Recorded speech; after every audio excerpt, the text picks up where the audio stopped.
মক্কাতুল মুকাররমা থেকে দুইজন লোককে পাঠায়া দিলেন মদিনাতুল মুনাওয়ারায়।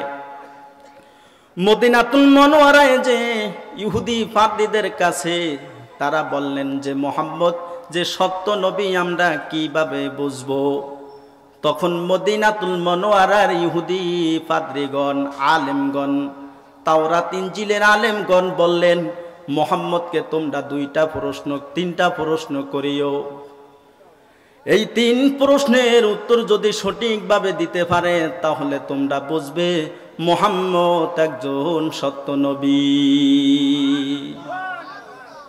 রাসূল আমার আল্লাহর দোস্ত আখিরি নবী,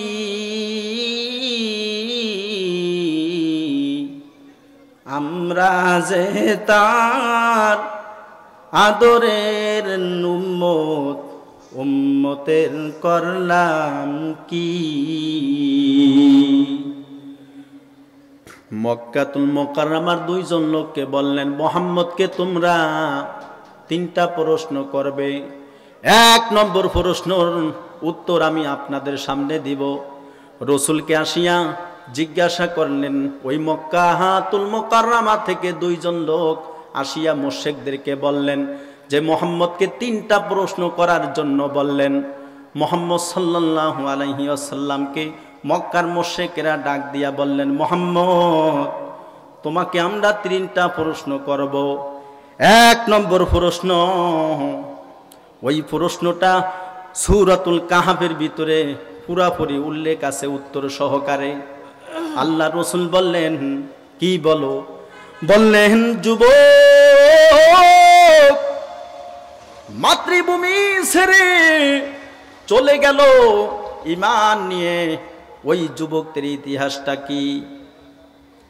2 নম্বর প্রশ্ন হলো, পূর্ব থেকে পশ্চিম তাম পৃথিবী ভ্রমণ করেছিলেন একজন বাদশাহ, ওই বাদশার ইতিহাস কি? 3 নম্বর প্রশ্ন হলো, রূহ কি জিনিস? আল্লাহ রাসূল বললেন, আগামীকালকে প্রশ্নের উত্তর দিব। কিন্তু রাসূল ইনশাআল্লাহ বলতে বলিয়া গেলেন।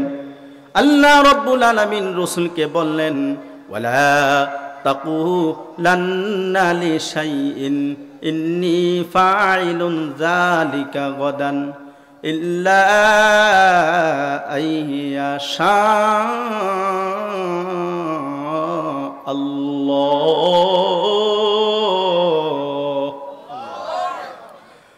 واذكر ربك إذا نسيت وقل عسى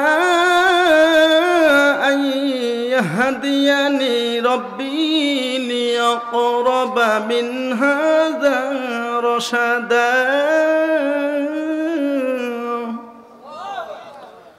আল্লাহ রাসূল বললেন 3টা প্রশ্নের উত্তর আগামীকালকে দিব। এখানে রাসূল বলতে ভুলে গেলেন যে ইনশাআল্লাহ আগামীকালকে 3টা প্রশ্নের উত্তর দিব। এই 3টা প্রশ্নের উত্তর আগামীকালকে দিবে, শুধু এই কথাই বললেন, ইনশাআল্লাহ বলতে ভুলে গেলেন। রাসূলের ইনশাআল্লাহ বলাটা আল্লাহ পাকের কাছে মানানসই হইল না। রাসূল বলা দরকার ছিল ইনশাআল্লাহ। আল্লাহ পাক 15 দিন পর জিবরাইলের মাধ্যমে সূরাতুল কাহফ নাজিল করিয়া রাসূলকে জানায় দিলেন, রাসূল আপনি কোনো বিষয়ে, কোনো কাজের বিষয়ে যদি আগামীকাল করবেন বলেন তাহলে আপনি ইনশাআল্লাহ বলিয়া নিবেন। ওয়াজকুর রাব্বাকা, এবং আপনি স্মরণ করবেন আপনার রবকে, ইদা নাসিতা, যখন আপনি ভুলে যান আপনার রবকে আপনি স্মরণ করবেন।